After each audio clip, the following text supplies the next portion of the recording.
Oh, let me rephrase that. Cut. I'm going to cut there. We're asking people, any tradesman anyway. Cut again, guys. You're going to have a hard time editing this. Right. We're asking people who have been.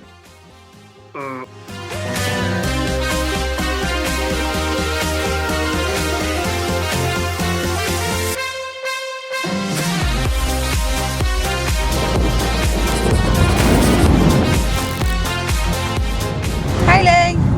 Hi. This is my daily filming.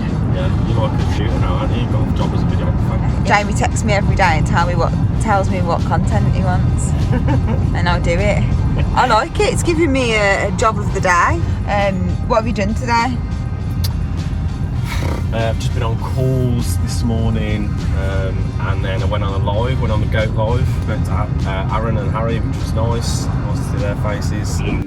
Our biggest concern was contact with the team, so we've put really good plans in place to be having that constant contact. What are you saying about like, how publishers are creating like content for brands from home and stuff? How do you think that's all gonna change? Every brand's going to have to change the way they're creating content, but it's going to be the smart publishers and agencies that do things differently. And I think the biggest thing they've got to concentrate on, any brand, is not looking like they're taking the piss. So like not looking like they're just jumping on the Corona bandwagon and like taking advantage of their own services or products or whatever, because I think you could end up getting some bad press. Yeah. Right, I ain't being funny, but the amount of pieces to cameras that I'm having to do twice because I've just forgotten to press record is actually ridiculous. This is like the fourth time we've done this piece now.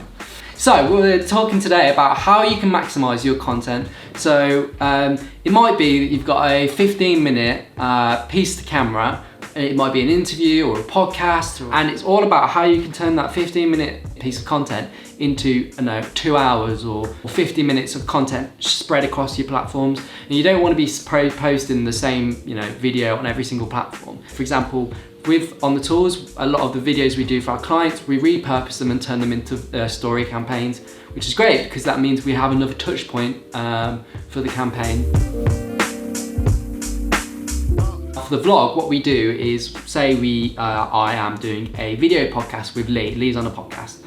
And obviously that's 50 minutes long-ish. We try and find the golden nuggets. And what we call those golden nuggets is the micro content. So micro content is a short form piece of content that could be anywhere from 30 seconds to 3 minutes. Micro content is really good, and I think actually makes your campaign way more powerful. So we've just had a creative for a client campaign that needs to function entirely on Instagram. We had quite a big group for the creative, just essentially because if you have production, social, design, creative, account management all in the room to begin with, you tend to find that the ideas that come out the other end are like definitely workable, they tick all the boxes, and also you just get a really wide range of perspectives. One of the key things that came through is that for this particular brand, because they're quite new, they're starting out, we almost want to be more informative than we do creative, and that's an important thing to bear in mind. It was a really good creative. We came to really solid conclusions in terms of what we were going to do, how we were going to balance that creativity with that sort of informative aspect, and how we're going to make it as engaging and most likely to draw clicks as possible through Instagram. So yeah, it's a really good one. I wanted to talk about how brands are able to sweat their assets in terms of what things already produced and how they can reuse and repurpose. How can I demonstrate this best? Well, if you look at this, it's a humble apple, okay? Now, you can eat this just as an apple, but this apple could be turned into many things. The apple is really versatile, isn't it? If you think about it, the apple gets a pie.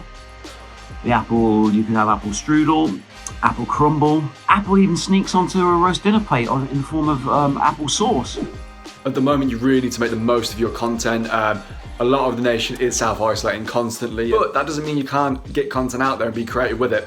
Good example is George did a compilation about making a home gym for self-isolation. You've got people like lifting bricks, using scaffolding as pull-up bars, all that sort of stuff. So, we thought in times where people need a laugh and in times where people are self-isolating, we could reuse some of those clips as a bit of like a home gym DIY thing. If you've, for example, got a long-form piece of content which you've used as maybe a tutorial about your product on YouTube previously, and it's maybe 7-8 minutes or more long. And think about how you can cut that down to make it more appealing and easier to consume on other platforms such as Instagram or Facebook. So you take this one piece of content at the start and alter its use its versatility into many different things. What happens if brands stay quiet for a couple of months during this period?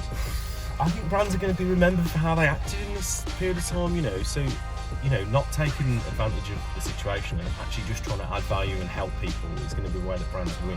Going completely quiet could be devastating for brands, because there's going to be so many brands that surge in this period of time now who get it bang on, who maybe weren't doing as well before from a market perspective, but just nail it and people go, oh my god, I love that brand now.